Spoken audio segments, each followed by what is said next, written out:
परख कैसे करनी है।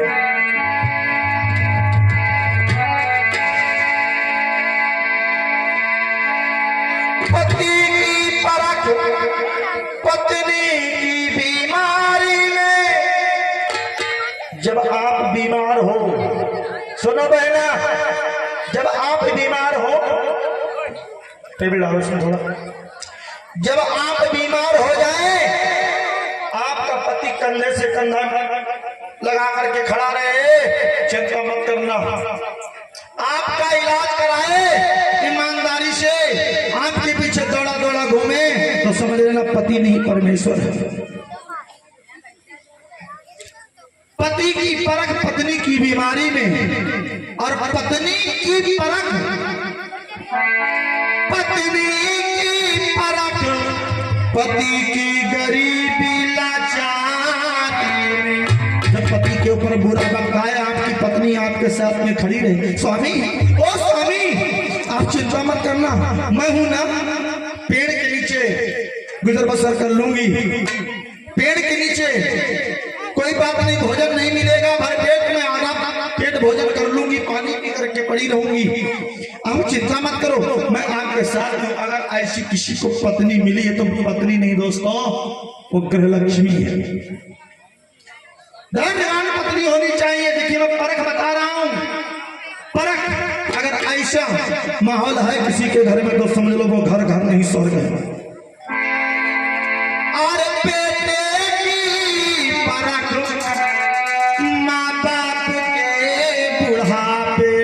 अभी ए बहना, ओ बहना ध्यान दो, अभी अपने ये चुनुआ मुनुआओं पर, अपने खिलौनों पर ज्यादा अभी घमंड मत करो, अभी अभिमान मत करो बहना। जब ये तुमको भाई मेरे, जब तुमको बुढ़ापे में सुकून से जोड़ने वाला दे, उस दिन अभिमान करना, मैंने पूत को पैदा किया है, पूत को उस दिन कहना कि मैंने औलाद पैदा की है, औलाद। अभी अभिमान मत करो, अभी अभिमान मत करो, अभी महानता मत दिखाओ मम्मी जी, अभी आदर सम्मान नहीं। जिस दिन ये 2 आंखों से 4 आंखें हो जाए, जिस दिन बहू आ जाए, उस दिन अगर बेटा तुमको वही सम्मान दे रहा है, बेटा आपको सम्मान वही दे रहा है, आपको छोड़ करके खाना नहीं खा रहा है, आपको सामने खाना खवा रहा है, तो समझना मैंने पूत को जन्म दिया। अभी नहीं, शादी होने के बाद में बच्चे की परख करना, और उसके बाद में बेटी की परख भर जवानी में। अगर बेटी की परख करना है तो भर जवानी में करना, जब उसका यौवन का वक्त है। देखो तुम्हारी कितनी परवरिश पर खरी उतरती है। अगर तुम्हारे वंशवेल की इज्जत को बरकरार रखती है, तो समझ लेना कि मैंने बेटी को जन्म दिया है, बेटी को जन्म दिया है। और उसके बाद में मित्रों की परख, और मित्रों की परख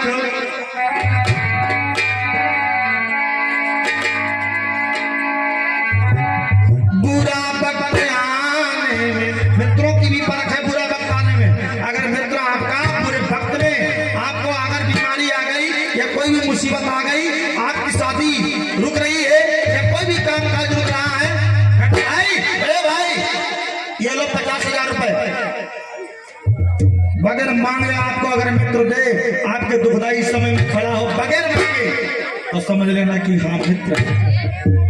ये मैंने फर्क बताई कि पति के चेहरे पे लाखों निशान होते हैं, और पति बिगड़ जाती है तो दुश्मन 1000 होते। जब पास में पैसा होता है तो नाते रिश्तेदार 1000 होते हैं, गरीबी में टूट जाते हैं वो रिश्ते जो खास करीब हो। आज हर एक इंसान परेशान है, हर एक इंसान परेशान है। अपना खून कब बदल जाए, अपना खून कब पानी हो जाए, कोई नहीं जान सकता। जिस औलाद को इतने से माँ बाप पैदा करता वो लात मार वो संतान अपने माँ बाप को लात मार करके चली जाती है, लात मार करके इंसान चली जाती है। आज हर एक इंसान परेशान है। अरे गैरों से गिला क्या करें जब अपने बदल गए।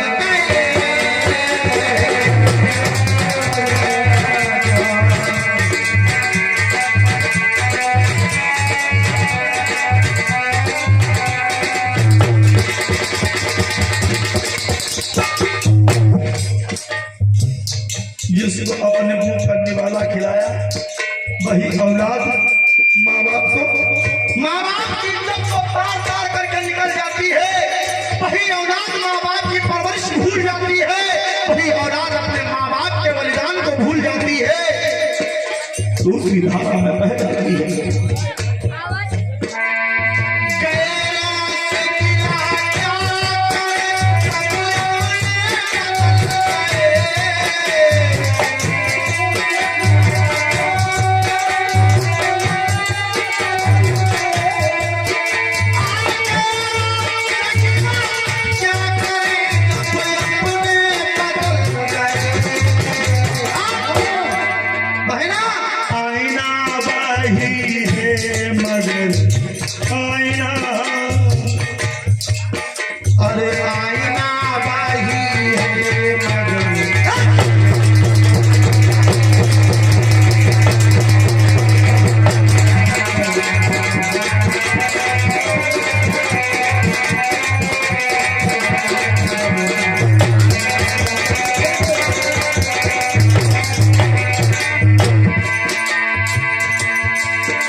और जब तुम हुए गरीब तो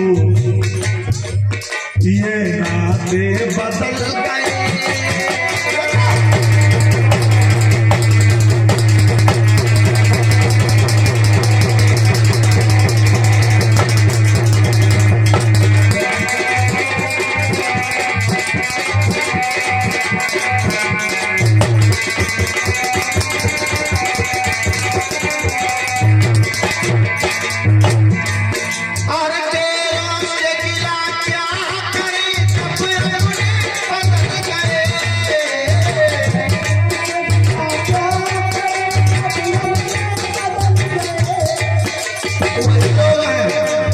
आईना वही है मगर आईना वही है पर चेहरे बदल गए।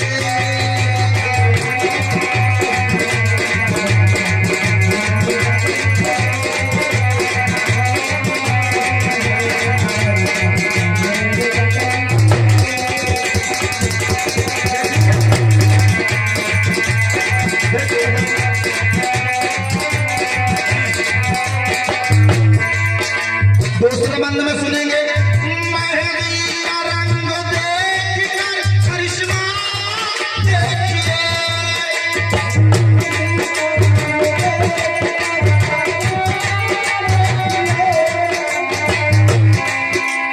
मेहंदी का रंग देखकर करिश्मा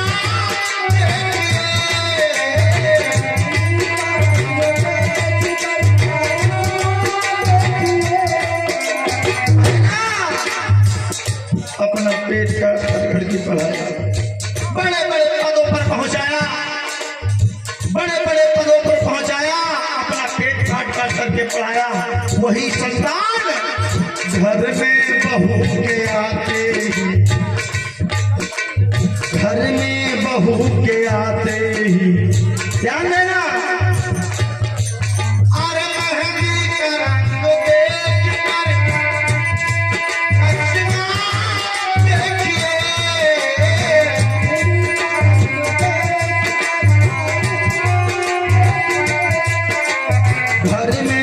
बहू के आते ही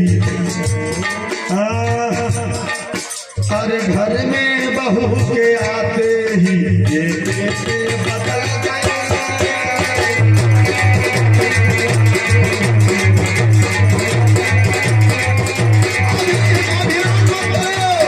इसलिए थोड़ा कुछ आराम से हो जाए, यही सब बात समझ ले, उसी ने ध्यान करना।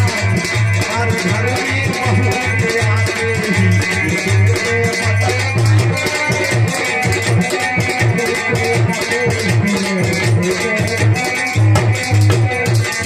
पापा साल भरी बढ़ावे लल्ला फेल, पापा साल भरी बढ़ावे लल्ला फेल। पापा फिर पकड़ के ले जाए हाथ, आए फिर दाखिला करवाए, फिर लल्ला फेल। ये कामन देव रोज भरी बढ़ावे और लल्ला पास। पता नहीं कौन जादू मंत्र हो जाए। पापा साल भरी बढ़ावे लल्ला फेल। अब बहुटिया कामन जहाँ घूंघट वाली आई, माँ बाप की सारी मेहनत फेल।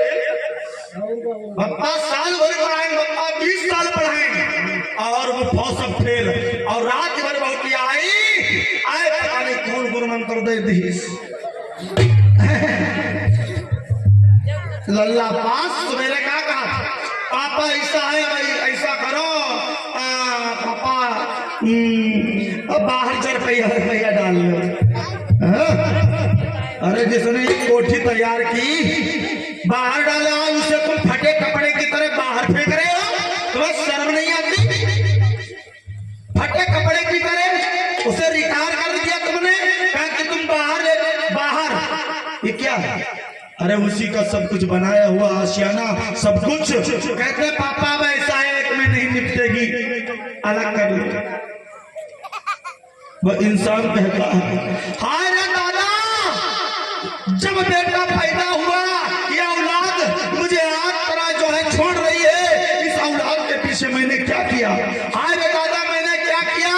जब ये बेटा मेरा पैदा हुआ तो मैंने बड़ी खुशियां मनाई। थोड़ा बड़ा हुआ तो मैंने इसको शिक्षा के लिए भेजा कि बेटा हमारा कहीं कमजोर ना रह जाए। बेटा अगर कहीं ये पढ़ लिख नहीं पाएगा, अपने पैरों पर खड़ा नहीं हो पाएगा, तो ये खुद कमा नहीं पाएगा, अपने भर को मुझको क्या खिलाएगा? मैंने पढ़ाया लिखाया, सूद ब्याज पर पैसा ले करके, आधी रोटी खा करके, मेरी पत्नी ने फटे कपड़े पहन करके एक धोती से एक ब्लाउज से काटा इस बच्चे को पढ़ाने लिखाने के लिए। और आज ये बच्चा दरोगा हो गया, आज ये बच्चा लेखपाल हो गया, आज ये बच्चा तहसीलदार हो गया, आज ये बच्चा ये अधिकारी हो गया, वो अधिकारी हो गया। मैंने 90 बीघे जमीन या 80 बीघे जमीन या 50 बीघे जमीन बेच करके इसकी नौकरी लगवाई, इसको इस लायक बनाया, और आज ही ये औलाद कहती पापा अलग हो जाए। मैंने पूरी जीवन की संपत्ति लगा दी अपनी औलाद को बढ़ाने में, कभी मैंने सुख का पल नहीं देखा, अपनी औलाद के पीछे सब समर्पित कर दिया। आज वही औलाद कहती है कि पापा हमसे अलग। अब वो व्यक्ति रोता है, अब मैं क्या करूं? अगर मुझे ये मालूम होता कि मुझको ये दिन देखने को मिलेगा तो मैं कभी संतान पैदा नहीं करता। रोता है, और रोता है क्या? मैंने तो सोचा था सुख मिलेगा, सुख मिलेगा, लेकिन हो क्या रहा है? जिंदगी की तलाश में हम,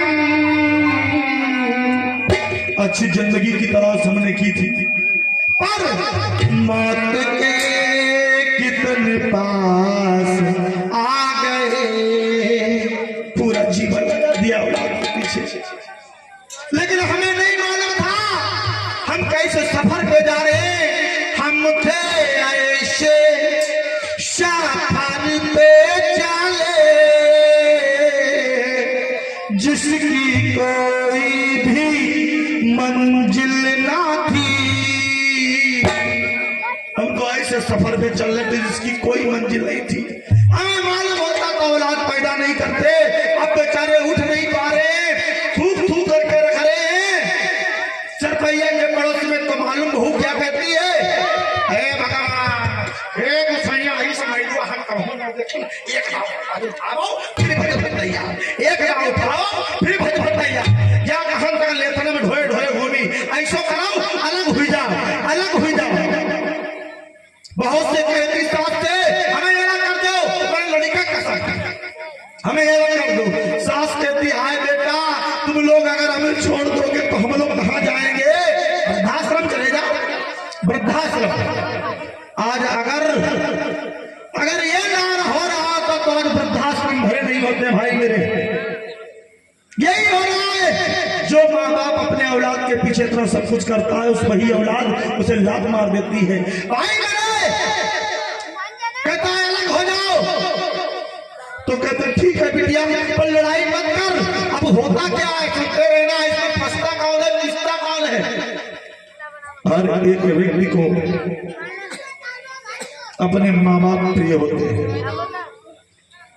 बेटा भी चाहता है कि मैं अपने माँ बाप को ना छोड़ूं। अब इधर जाता है, पत्नी को समझाता रे वो बड़े बुजुर्ग हैं, माता पिता है मेरे, अरे तू ही चुप हो जा। तो पत्नी क्या कहती है, अपनी मम्मा तरह जाओ, अपनी मम्मी तरह जाओ, हो जाए वही जाओ, वही लीला जाए, वही खाओ जाए। और अगर माँ के पास में लड़का जाता, मम्मी जी आप ही चुप जाओ, तो माँ क्या करती है, वह तुम्हारी बुआ है, वह तुम्हारी अम्मा है, वह तेरा जाओ, वह रड़िया तेरा जाओ। अब लड़का फंसता है बीच में ऐसे सर पकड़ के रोता है। और पुरुष कभी घर में नहीं रोता, ध्यान रखना, पुरुष रोता कहाँ है। पुरुष महिलाएं कहती है, महिलाएं तुम्हारा तो करेगा पत्थर हुए पत्थर, अरे पत्थर नहीं, पुरुष सदैव तन्हाई में रोता है और पुरुष तुमसे ज्यादा रोता है। महिलाएं तो फुचुर करके आंसू निकाल देती हैं, लेकिन पुरुष सदैव कहाँ रोता है, बाहर रोता है, घर के बाहर रोता है, घर के बाहर तन्हाई में रोता है, तुमसे ज्यादा रोता है। कहता है क्या करूं, मेरे मम्मी पापा छुड़े जा रहे हैं। अब पत्नी क्या करती, फटाफट फटाफट फटाफट अलग करो, नहीं तो अब है फोन, अब है हम छोटा कोई कनाई कर घंटी गई, बोली उधर से हेलो कौन, हेलो हेलो हेलो बिटिया कौन बोलती हूँ, अरे खबर करना बढ़िया बात है, चढ़ेंगे मंजिल पर। हेलो कौन बोलते, भाई अम्मा तुम्हारी कल्लो बोली, हाँ कल्लो का बात ही गई, का बिटिया बड़ा सवेरे फोन करे हो, क्या बात कहती, हाँ कैसे हथियार लहाई हम क्या करी गई हूँ, ऐसा सौगरी बात अब जल्दी नहीं तो हम फांसी लगाएंगे, लटक रही। पति कहता हाय दादा लटकूं ना, अलग हुई जाओ। बस ऐसी सिचुएशन जब आती है तो ज्यादातर ऐसी घटनाएं होती हैं, कहीं लड़का पॉइजन खा लेता है, कहीं फांसी लगा लेता है। फिर क्या होता है, जिंदगी वीरान हो जाती है महिलाओं की इतनी सी गलती में, क्योंकि सबके सब प्रिय होते हैं, माँ बाप प्रिय होते हैं। किसी बछड़े को गैया से अलग कर दोगे, बछड़ा मर जाएगा, तड़प तड़प करके बच्चे मर जाते हैं। भाई देती है धमकियां, वहां लोग लगाएंगे, अब है देखो वकील तरह फोन करे रितेश वकील तरह फोन करे अब भैया पत्नी कहती है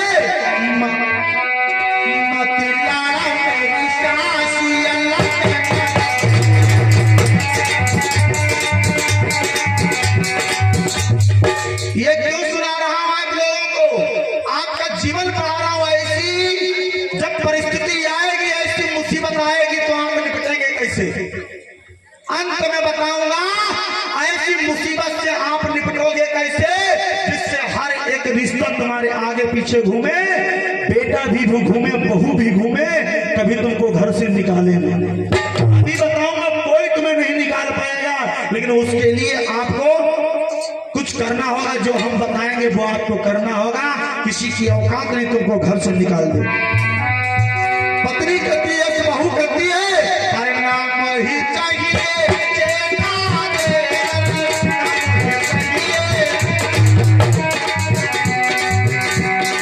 नाम ही चाहिए,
क्या मम्मी को दमाद का संग बना के आई रहो?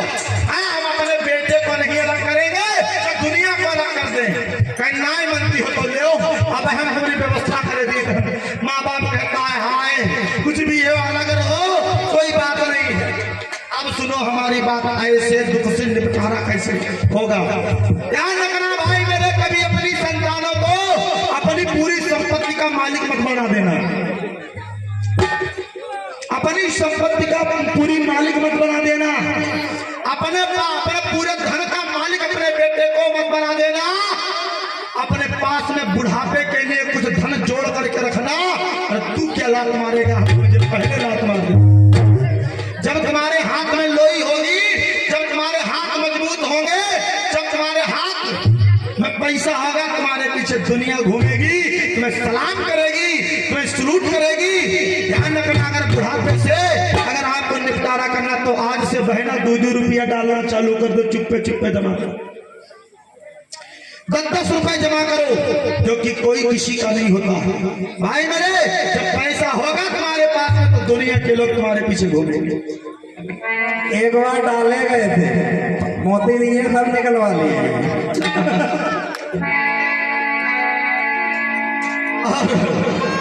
यही क्योंकि पैसा तो सभी आपके पीछे घूमेंगे। अरे गहरा से गिला क्या करे जब अपने बदल गए।